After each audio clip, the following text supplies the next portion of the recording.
So thanks for coming, everybody. Today we have one of our IGS seminars where there are 3 early career talks. So first we'll hear from TJ Young. He's a postdoc at Scott Polar Research Institute, talking about characterizing ice flow and fabric enhancement from radar sounding. Yeah, thank you very much. Yeah, that's correct. I'll be talking about using radar to measure ice fabric and how that can help us better characterize flow enhancement in ice flow models. And so this work is obviously done in collaboration with a lot of people, namely mostly with Tom Jordan and Carlos Martin, but with other people that I've also listed on the screen. Just a quick disclaimer that the image that is on the screen isn't how you're supposed to use radar. So I actually know how to use radar. This is just a funny image that I thought was funny, but might be misconstrued. So I guess probably for those who aren't familiar with the term ice fabric, it might be good to quickly go through what that actually means. So as many of you know, ice is essentially compressed snow via firn. And so snow is made up of a lot of snowflakes that have been compressed and compressed and eventually become ice. And so essentially what ice fabric is ice fabric is the collective orientation of these snowflakes that then become ice crystals. And the orientation of these ice crystals is important because they dictate how soft ice is in certain directions. Ice fabric is usually measured directly through ice cores, but here I'm going to tell you that ice fabric can also be measured indirectly through geophysics such as radar and seismics. For those who already know what ice fabric is and who work with ice fabric through ice cores, I just want to mention that the nomenclature in radar and seismics is different in that ice fabric, although is usually measured through eigenvectors and eigenvalues, is flipped between ice cores and radar seismics, so that in radar, the A3 eigenvector is the largest eigenvector as opposed to the A1 eigenvector. I only have 15 minutes, so I can't get into any more details, but if you're still confused, you can scan the QR code down below to read a Cliff Notes version about ice fabric in the EGU blog that I wrote with Emma Smith. So ice fabric essentially, as I said, represents kind of how soft the ice is in certain directions. And so because fabric, the deformation of ice is usually done cumulatively through time. And so therefore, ice fabric represents the deformation history of glacial ice. And so if the deformation history is complex, then that would result in a complex fabric. So near the ice surface where snow is deposited, because snowflakes are rotated randomly as they fall down. Sorry, something went wrong. Because snowflakes are randomly oriented when they are deposited, then the fabric at the surface is known to be isotropic or random in orientation. But as ice is compressed more and more as through depth, then you get anisotropy in the ice fabric. So think of it like a deck of cards, in that you can slide the deck of cards horizontally, but you can't really compress it vertically. And so that is what we talk about in terms of an anisotropy in fabric.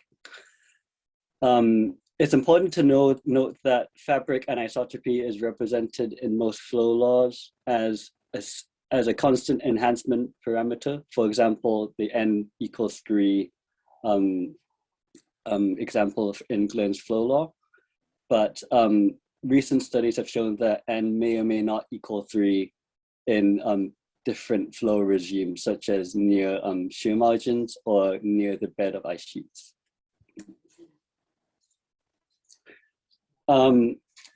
a quick, slightly abrupt segue into how radar can detect the horizontal components of fabric anisotropy. There's a bunch of kind of optic-related physics, but you'll have to trust me on this in that because ice is birefringent, the radar ice is birefringent at radar wavelengths. The radar is able to detect the anisotropy of ice fabric because of this birefringence. So a quick primer on birefringence. When radar waves penetrate the ice surface, they get decomposed into two orthogonal components, parallel and perpendicular to the radar antenna. These two components of the radar waves then travel at slightly different speeds, which cause kind of a beat frequency.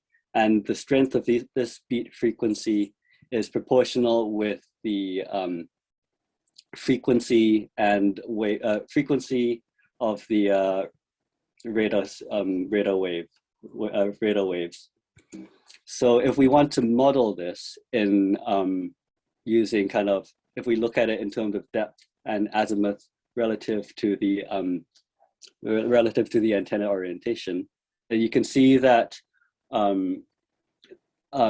these beat frequencies are periodic and are a function of the strength of anisotropy in fabric, as well as the frequency of the radar waves. And these beat frequencies also occur at specific azimuths, offsets, angular offsets relative to the antenna orientation. So for depending on the strength of the anisotropic scattering in the ice itself. And so if we look at this in terms of how that would manifest in radargrams, just flown using kind of your regular average airborne radar, for example, kind of HICARs, Crisis accumulation radars, or MQuads, you can see these beat frequencies happening at different flow regimes. So for example, crossing the shear margins at the northeast Greenland ice stream, or Thwaites Glacier eastern shear margin, or even just across a regular dome. So this is dome C right here, which corresponds to this panel right here. And so you can see that these beat frequencies occur and are scaled relative to the strength of the ice fabric that the radargrams cross over. As I mentioned just before, the beat frequencies happen only if the radargrams are offset from the offset in terms of angle from the antenna. And so because of this kind of chance coincidence that they are offset at kind of preferential angles, then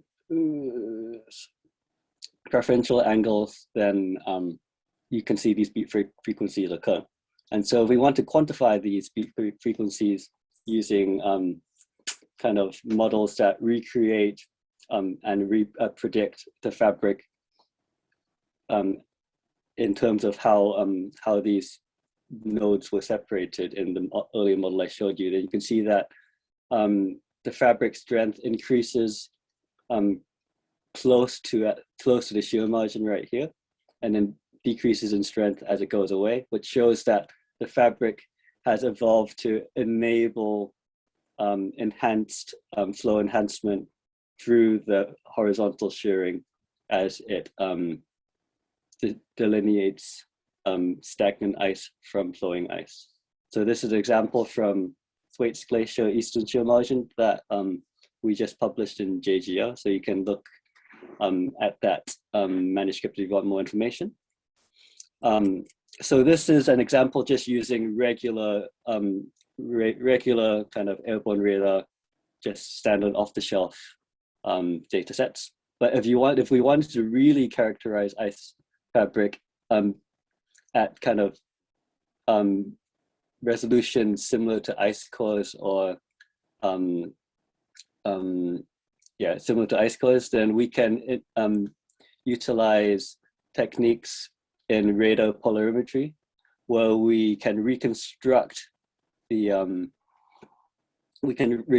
radar response as a function of azimuth. So using the same kind of plot I showed earlier, we can look at what a model tells us about ice fabric and how strong an ice fabric should be at given the kind of the flow regime that it's in. We can measure the strength of the ice fabric using what we call a quad-pole experiment. So you're going through 4 orthogonal combinations of antenna orientation, and then combining this by a lot of math and trigonometry to recreate what we think, recreate a model and see how that compares to measured results.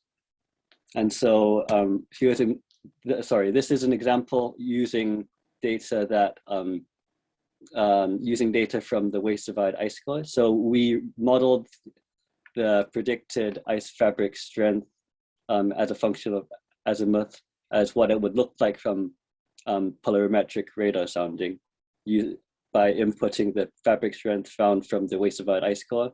And then this is what we measured independently about 5 kilometers away from the ice core site. And so you can see that these match relatively well. And if we wanted to plot, the actual calculated ice fabric strength values from radar in orange and compare that to the data from the ice core, then we can see that it matches quite well. And most importantly, we can constrain this down to kind of depth intervals almost as fine as from the ice core measurement itself. So these were done at 15-meter intervals, which is similar to what the intervals were for the waste divide ice core. And this data is just hopefully going to be published very, very soon in the Cryosphere. It's going through press correction at the moment. So now that now that I've mentioned that we can actually measure fabric using radar as opposed to just from ice cores, then how do we go from what we've measured in terms of ice fabric strength to flow enhancement and thus kind of constraining the flow enhancement factor in ice flow models? And so we can take these fabric measurements that we do at different sites. For example, here's an example fabric measurement from the center of Rockford ice stream towards the shear margin. And you can see that, sorry for the pixelation, you can see that the fabric strength, if we assume a vertical girdle, goes, the fabric orientation changes as well as fabric strength in terms of its location. So the fabric strength will increase as it closer towards the shear margin, which then will kind of translate into different flow enhancement parameters because of the strength and fabric change. And so we can use that to parameterize an isotropic flow law via the fluidity tensor here. And so again, a lot of maths, but you can see that from these kind of graphs right here that we can see that the flow enhancement is enhanced by not 1-to-1, but maybe 1.1 to 1.1, and even all the way up to 1.4 if we assume a completely horizontal pole. And so that's probably all the time I have to talk about fabric today, but here's a quick summary that you can kind of read while we transition towards the to the next speaker. Thank you very much. Awesome. Thanks so much, TJ. So in this format with the early career speakers, if you haven't been to one of these before, we'll save a 15-minute slot at the end for questions for all 3 of the speakers. So if you have a question, feel free to jot it down in the chat or just remember it for the end. So next we have Emily Schwans. Emily is a PhD candidate at Penn State. She has a geophysical engineering background, but her graduate research is mainly focused on process-based cryospheric modeling. And today she'll be talking to us about bed control on dynamics for Thwaites Glacier. Great, thank you so much for the intro, Lauren. Can everybody see my slides? We good? Yeah, I think you're good. Great, thank you. So thank you to the organizers very much for putting these lovely seminars together, and thank you to my collaborators for making this work possible, including my advisors and the International Thwaites Glacier Collaboration GHOST team. Ooh, there we go. So I like to start with the big picture that I approach with my research. I work with ice sheet models, as Lauren mentioned, that seek to predict how much and how fast ice sheets will contribute to sea level. And so that's what you see here in this graph. It's global sea level rise projections by the IPCC, showing the uncertainty spread by year 2100 and how much we can expect sea level to rise under various emission pathways. And I apologize, my neighbor has decided that mowing the lawn right now is what's going to happen. So if you hear that, I apologize. 10% of the world's population lives within several meters of sea level, so it's important that we get the timing and amount just right. And it's just clear that we're not quite there yet, just from this graph alone. And so outside of the human-caused or anthropogenic part of that picture, a piece of which we actually saw from John Christian a couple of weeks back, it's the parameterizations of key processes in these models that constrain sea level contribution from ice sheets that are not a done deal. And so one goal I work towards within the modeling community are better projections of sea level rise through better understanding of these processes, better at work in areas that are vulnerable to retreat. And so I will hone in on one such area. And TJ, I think I can still hear you, just so you know. So as we all know, the Antarctic ice sheet is generally losing mass, and the Amundsen Sea embayment, which is where Thwaites Glacier is one of the sectors of the western ice sheet losing the most mass the most quickly, as it is particularly responsive to recent ocean warming from enhanced intrusion of circumpolar deep water into ice shelf cavities. And so Thwaites is of particular concern, not only because of this recent observed trend of mass loss, but also because of its bathymetric connection to the interior of the western Antarctic ice sheet, which is largely grounded on rock below sea level, so anywhere that's white or blue in this image from DeCanto and Pollard. And so this gives Thwaites the tendency to act as a potential climate tipping point in models of the ice sheet, like in this DeCanto and Pollard whole ice sheet model that you see under the right here in the panels under RCP 8.5, so business as usual. And so Thwaites could in and of itself contribute about 1 meter to sea level rise, but through its connections to these deep interior basins beneath the ice sheet, could raise sea level in total by up to 3 meters and some change. And so there's a lot that goes into how this could happen, when this could happen, and how quickly this could happen. And so there's been a lot of great recent work, some of which is pictured here, within the ITGC and elsewhere, honing in on this area at the front of the glacier and on the processes responsible for ongoing changes and possible future changes. And some key takeaways that the authors highlighted here that I thought were really interesting and relevant to my research were that ocean interaction with bathymetry near the grounding zone and or other processes farther inland that alter the nature of the contact this glacier has with the rock below are going to really matter now and moving forward. And furthermore, how ice inland of the grounding line compensates for future changes is going to matter as Thwaites floating shelf continues to degrade and as the glacier's contact with current pitting points is compromised. But rather than ask, what will make Thwaites collapse, I prefer to take the positive end and ask what could slow Thwaites down in the future. And the answer is that aside from shelf buttressing at the front, we have resistive stresses, or friction at the bed that helps slow Thwaites down, that Thwaites actually relies on quite a bit. Sorry, totally lost my train of thought. So here you're looking down the nose of Thwaites, basically at the bathymetry. You're looking out into the ocean. Those lines there represent ice flow. Where the arrowheads terminate is approximately where the modern grounding line is. But essentially, what you see here is that we have these transverse ridges underneath Thwaites that could potentially act as stabilizing features as the grounding line retreats inland in response to modern and future forcing. But These are not necessarily laterally continuous, as you might be able to tell from here. And also, we don't know what they're made out of, which really affects how much resistive stress we get at the bed and how that's distributed. And so not only is what's happening at Thwaites Front important, but the questions that I ask are, once we retreat inland, what happens? How different can that look with reasonable assumptions for what's beneath the ice? And will drivers of retreat change over time? And so I've used the ice sheet and sea level system model in my research to focus on the particularly ill-constrained basal boundary condition of bed character, which is essentially basal rheology. And so what I use in ISSM is a power law to relate ice velocity to basal shear stress. There are many others, and I'm happy to argue over which one's best over a beverage sometime. But here we use the power law sliding.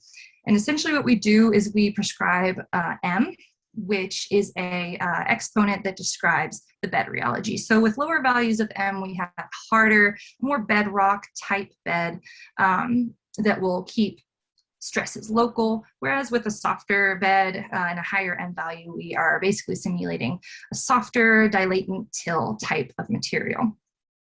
And so in ISSM, what we essentially do is invert for this prefactor K that you see in that equation, in short, by minimizing the difference between observed and reproduced velocities for a given friction field. And so we iteratively solve the problem until we land on a basal friction coefficient field that most closely reproduces observed velocities for each M value and set of inversion parameters. And while I've done some in-betweeners for M, I'm just going to focus on my end member cases here, 1 and 8. So the problem here is that we end up with this age-old issue of non-uniqueness in inversion, where we can match observations, so these observed ice velocities that you see here for Thwaites and its neighbor Pine Island Glacier, with either value of M. And so the top two images that you see on either side are the basal friction coefficients, whereas the bottom ones are the reproduced velocities with each of these. And upon a first inspection and even closer glance, you can't really tell if one is more appropriate than the other because that's the nature of inversion. And so why does it matter what M is when we match velocities regardless? Well, if we move out of the static world and apply melt beneath Thwaites' floating shelf, we start to see why that really matters. And so what you're going to see here, and don't worry, it's fast, but it will repeat.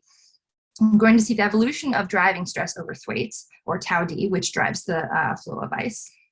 And you're going to watch it evolve under a static subshelf melting scenario where I'm essentially applying a 100 meter per year melting under newly ungrounded ice, which is high but not unheard of, and then modern melting rates beneath currently floating ice.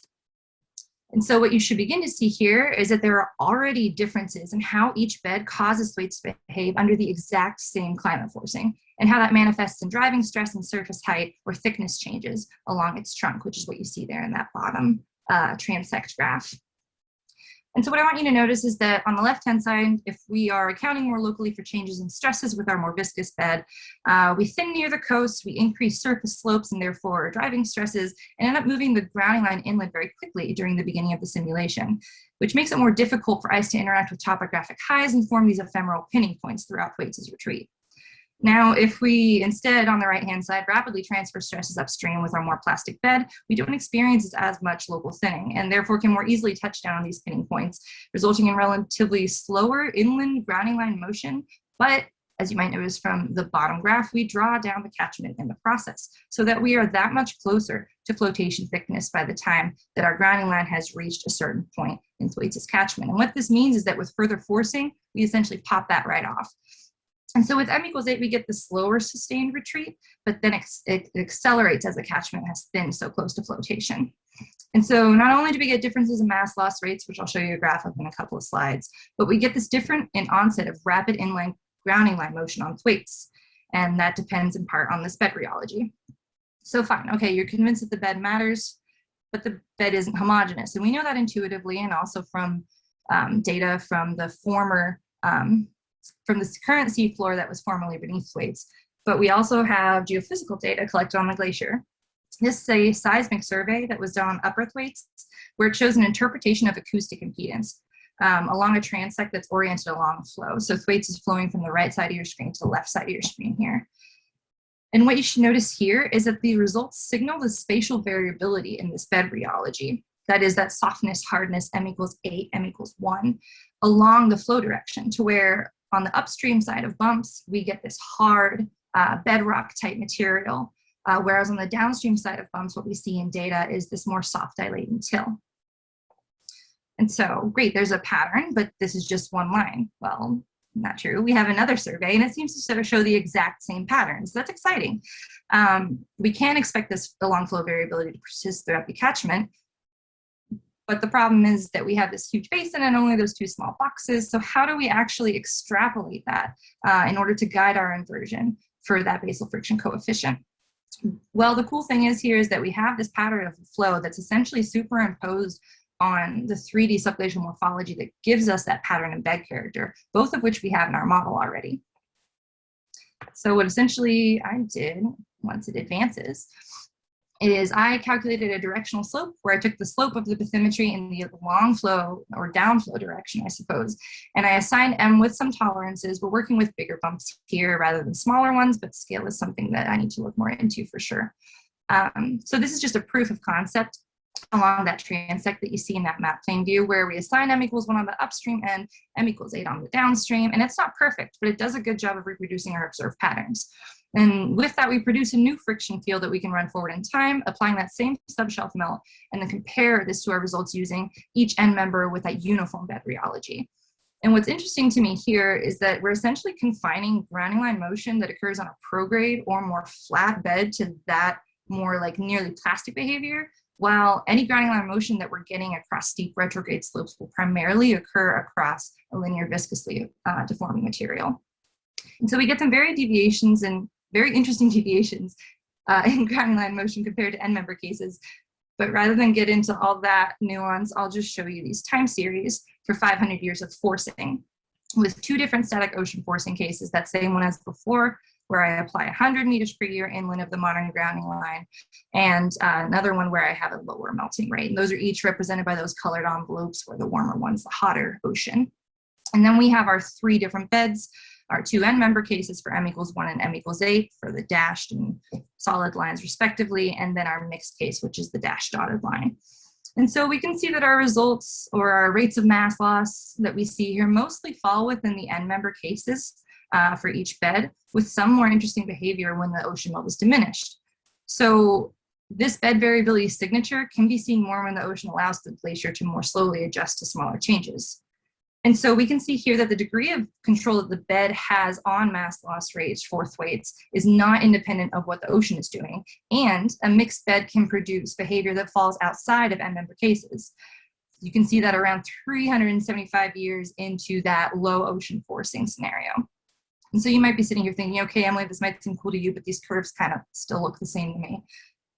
This is constant melt. And so what this means is that if we apply ocean variability, either spatially inland of the grounding zone or even temporally with like a dynamic evolving ocean condition, we could easily get behavior that falls much farther outside of our end member uniform rheology scenarios. And furthermore, as we get into more complexities like cross-flow variability, the rheology mix or ratio could change. And this is just one guided inversion result here. And so long-term dynamics on Thwaites are not really a done deal, in my opinion. So I think I've already said all of this, and I don't want to say it again. So I'll just use my last minute or so to comment on where this work fits into the broader context. I think that the systematic variability that we can get from data can and should be translated into models, not only for theory work, which has merit outside of immediate applicability, but also to hone in on areas or types of data that require our attention in order to enhance the applicability of our fieldwork as well.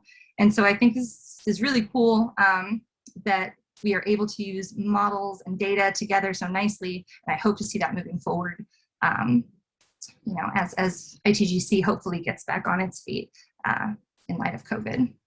So I look forward to updating you more on this project, and I will leave it at that. Thank you. Awesome. Thanks so much, Emily, for a great talk. Again, if you've got any questions for Emily, feel free to put them in the chat or jot them down, remember, for the end. So our final speaker this morning is Will Kochtitzky. Will is a PhD candidate at the University of Ottawa, but he's currently living in the Eastern US where he grew up. He got his master's degree from the University of Maine, working on glaciers in Western Canada. And today he'll talk to us about frontal ablation of Northern Hemisphere glaciers. Thank you very much, Lauren, and thank you, everyone. It's been quite an education during the pandemic in glaciology here, so thank you for all the wonderful talks. Yeah, today I'd like to tell you a little bit about what I've been working on during the pandemic, which has been trying to quantify the frontal ablation or the solid ice inputs into the ocean for all the glaciers in the Northern Hemisphere. This has taken a huge effort from a large number of people, most of which I've listed at the bottom here. So thank you to all of them, some of who are on the call today. So frontal ablation is important because we want to try to keep track of glacier mass budgets. And so no one has previously quantified the volume of solid ice entering the ocean every year for all the glaciers in the Northern Hemisphere. So that's what I wanted to try to do to help with glacier mass budgets and our estimates for sea level rise. It's obviously a big challenge, though. We have lots of glaciers in lots of places. They're all doing lots of different things, three of which I'm showing here, kind of three really significant glaciers. So in the bottom left, we have Columbia, which has had this massive retreat over the last 20 years. Vavilov ice cap in Russia has undergone this massive surge event in the last 10 years. And then Hubbard Glacier, the terminus really hasn't changed much, although it's contributing huge amounts of ice to the ocean every year through discharge because it's moving so quickly. So this kind of really shows the diversity of glaciers that we have in the Northern Hemisphere today, and some kind of starts to get at some of the challenges of trying to quantify how much ice is entering the ocean. So in order to measure the amount of ice entering the ocean, I took this kind of flux gate approach. And so frontal ablation is equal to the discharge minus the terminus change. Then we need to adjust for the climactic balance, which is B clim here, which we don't need to worry too much about, but that's essentially the melt below the flux gate needs to be removed so that you're actually only going to get the volume of ice entering the ocean. So discharge is defined as the velocity times the width times the height of the glacier. So then you're calculating the volume of ice entering the ocean through flow. We then need to subtract the terminus change from that, which means that if a glacier has advanced, that means there is less frontal ablation. So that advance is taken away from the discharge input. But if there's terminus loss, then you have enhanced frontal ablation, where there's now more frontal ablation than just discharge alone. And so we need to know both the area gained and lost, and then the thickness of that area that's gained or lost. And so this is how I computed frontal ablation for the about 1,500 glaciers in the Arctic. So here these blue dots represent all the marine terminating glaciers in the Arctic, in the Northern Hemisphere. And this is everything outside the Greenland ice sheet. So this study does not attempt to quantify the frontal ablation of the ice sheet outlets, only the periphery glaciers to Greenland, and then all the other marine terminating glaciers around the Northern Hemisphere.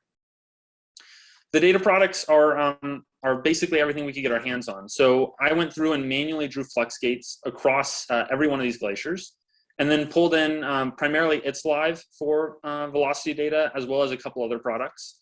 I then used Landsat imagery to quantify the terminus changes for each of these glaciers.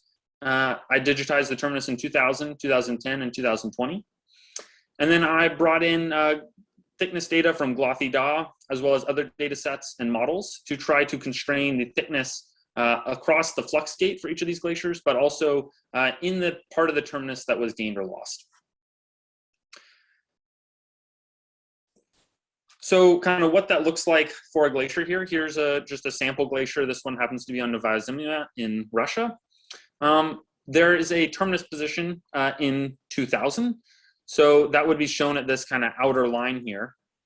This red hatched area is the area that was lost between 2000 and 2010. This pink line represents the line where the flux gate, where everything's flowing across. And so in the bottom here, you can see the ice thickness from a glacier model, and then the surface velocity from ItsLive. And then we also have the terminus position change, this area loss in the red hatched area from 2010 to 2020. That blue area helps to compute the climatic mass balance area, so we don't need to worry. I won't go further into that now, but that helps ensure that this is the true ice contributions and there's no melt that's creeping into this. So all of these discharge calculations are done across this pink flux gate. And I extracted points every 25 meters across the flux gate and then used that to extract data from all of these velocity and thickness data sets. In all, there are about 1,500 glaciers that touch the ocean in the Northern Hemisphere. And so we have the terminus positions for all of those glaciers in 2000, 2010, and 2020.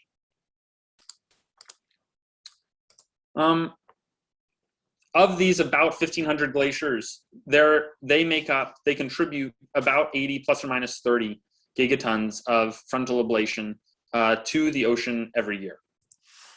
That's about a third of total glacier mass loss in the Northern Hemisphere. Here, in these next figures, I'm going to show you kind of more detailed results for each region. I'm only going to show you results for 2010 to 2020 because those are a little more certain, and we know them a little better because the data, mostly the velocity data, is a little better quality. So I'll take a second to explain these plots. This one is for Alaska, and I'll show you 3 of these for different regions. So the color bar is showing you how much each glacier is contributing to frontal ablation, where the dark red values are really high.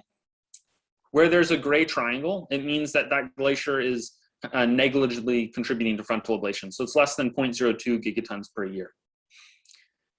Circles mean that the data are relatively certain, so less than 50% uncertainty in those data, whereas the squares show that the data are more uncertain, that there's more than 50% uncertainty in those observations. You can see in Alaska here then that there are a couple of glaciers that are incredibly important. So Hubbard Glacier here and Columbia Glaciers are really big contributors to frontal ablation in the Alaska region.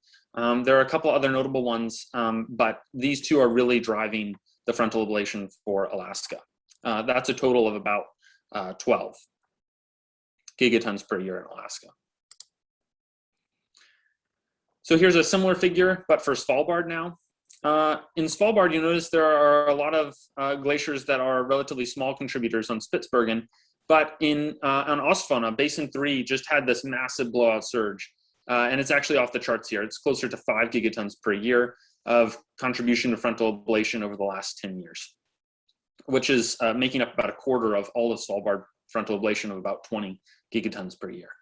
So in Svalbard, we really see this strong dominance of Basin 3. Of course, that will change in the coming decade, and as that surge is no longer happening. And then also in from 2000 to 2010, there was no surge of Basin 3, so frontal ablation in Svalbard is less and is not controlled by that glacier. But in general, these big surges can really have a strong impact on regional and global total frontal ablation. Finally, I want to highlight Russia because Russia is the region with the most frontal ablation, and it's making up just under 50% of the Northern Hemisphere total frontal ablation. But each of these different spots in the Russian Arctic is acting a little differently. And so in Novaya Zemlya, there are a number of really large glaciers that have kind of medium levels of frontal ablation. And so that leads to a relatively high total for this island. Severnaya Zemlya is similar, where you have a number of fairly large outlets that are all contributing. But in Franz Josef Land, it's much more of a dispersed frontal ablation pattern, but there are a lot of glaciers that are all contributing small amounts. So we end up with a relatively large contribution of frontal ablation. So about a quarter of global frontal ablation is happening in Franz Josef Land.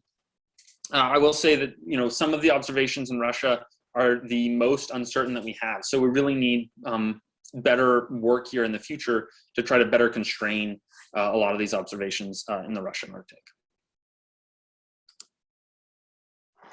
Finally, I want to highlight kind of where we're seeing the most intense frontal ablation in these different regions.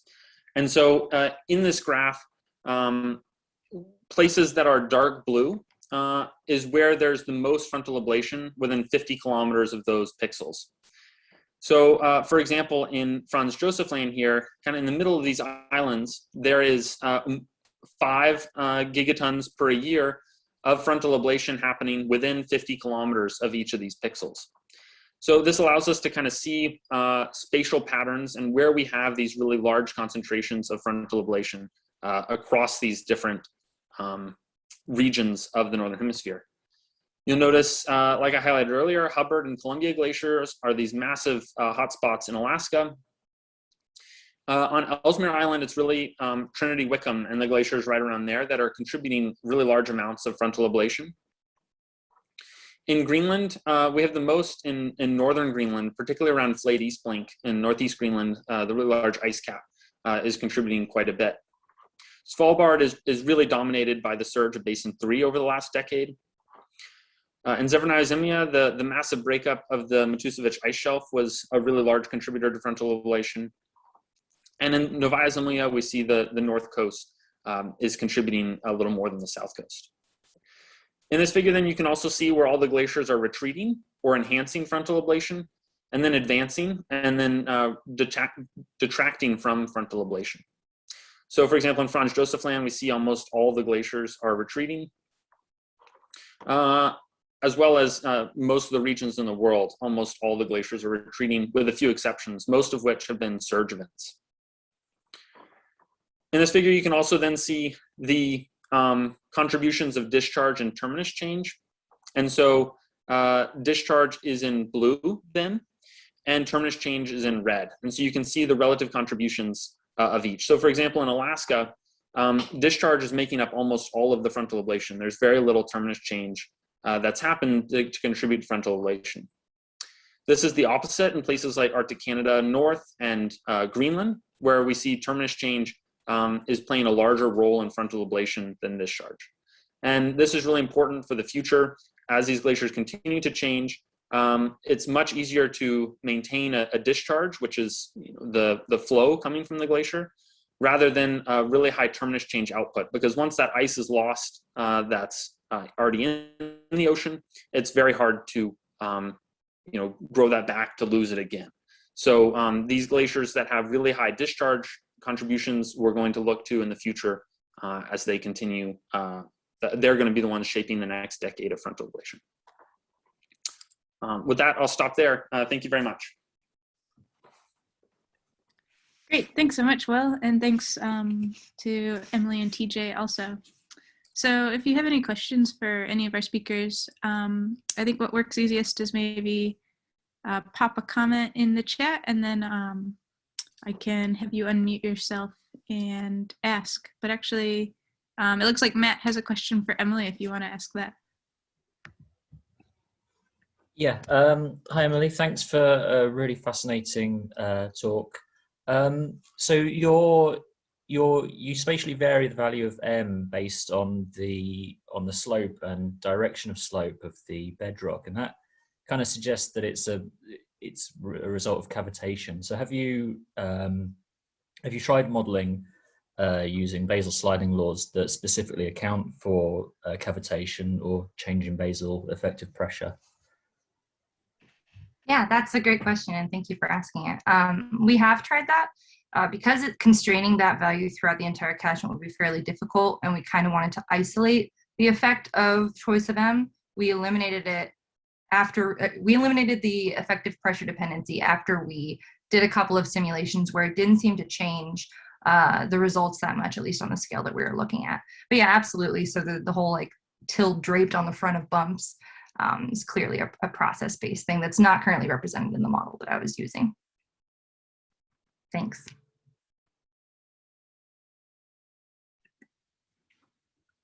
Awesome. Any other questions for any of the three speakers?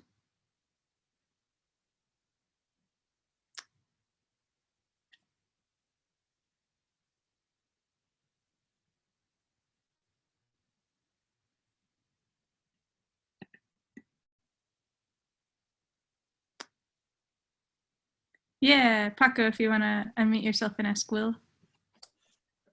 Yes. Hello. There were really nice talks, all three. Congratulations.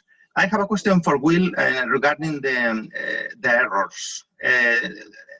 Mostly to know which is in general, or in which regions is, or maybe depending on region, the main contributor to the error. Is that the thickness? Is that the velocity? Yeah, well, thanks, Paco, for your question. Yeah, I think it's a really good one. So yeah, it does vary a little bit by region. One of the things I was kind of most surprised by is that the velocity data are some of the most uncertain in all of this. And I think a lot of that has to do with some of these glaciers are really relatively slow flowing. They're only moving at tens of meters a year.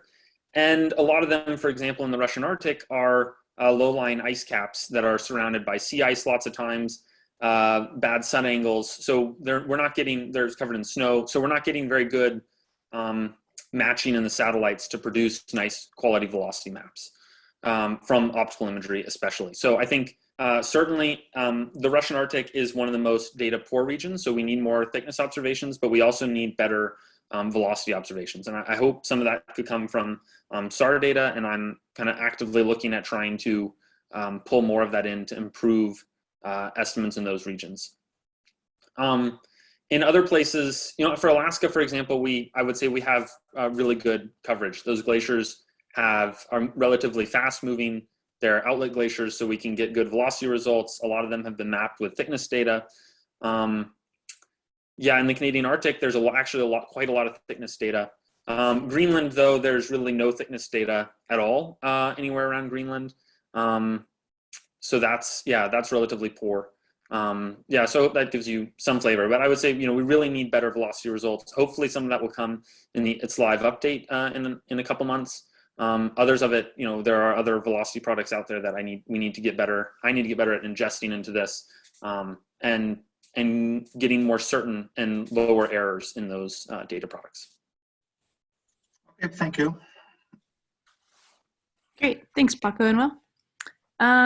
There's a question from Facebook from Adam for Emily. How to understand the idea that slow grounding line motion. Adam, if you're on here and want to expand on that, go ahead.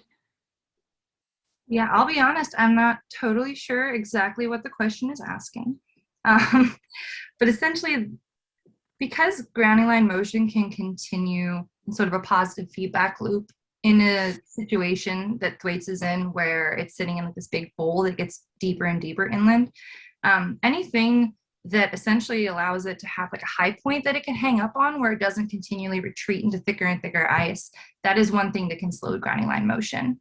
Another thing that can slow grounding line motion is if, as the glacier melts and is flowing out over the ocean and getting slowly degraded at the front, if that front piece actually can touch down onto rock and then push back on interior ice, that keeps the grounding line from moving as much. And so I'm not sure if that answers your question, and I'm sorry if it didn't, but I'm on Facebook, you know, send me a message and we can chat if it doesn't quite answer your question. Awesome, thanks, Emily.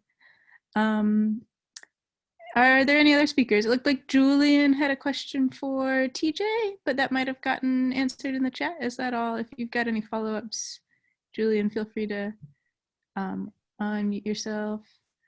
No, but that now was I'm it. scrolling down Thank and see you. a thumbs up. Cool.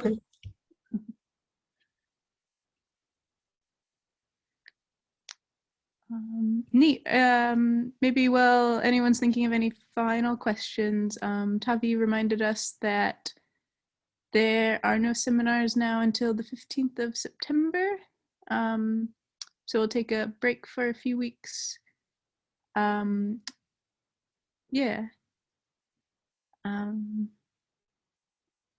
Cool. Oh, yeah, have a lovely holiday. Any final questions before we thank our speakers again?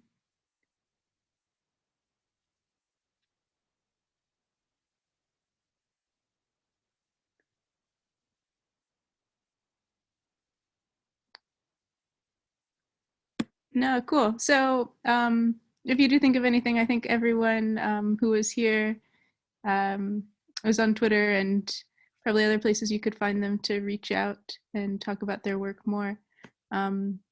Thanks to Will, TJ, and Emily for some great talks. And we'll see everyone in a few weeks for after the holiday.